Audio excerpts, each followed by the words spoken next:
Dilber. Sevenleri kıskanırım dilber olmadığından.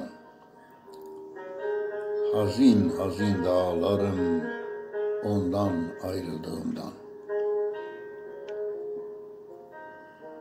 Şu çiçeğin yaprakları açılmış dertsiz kedersiz.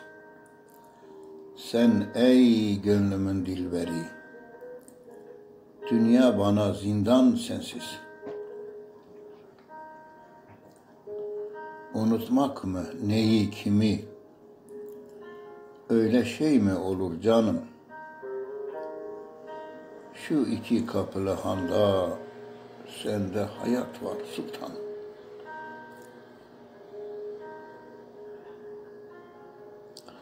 Bayram mı yok be gayrı, herkes gülüyor, eğleniyor.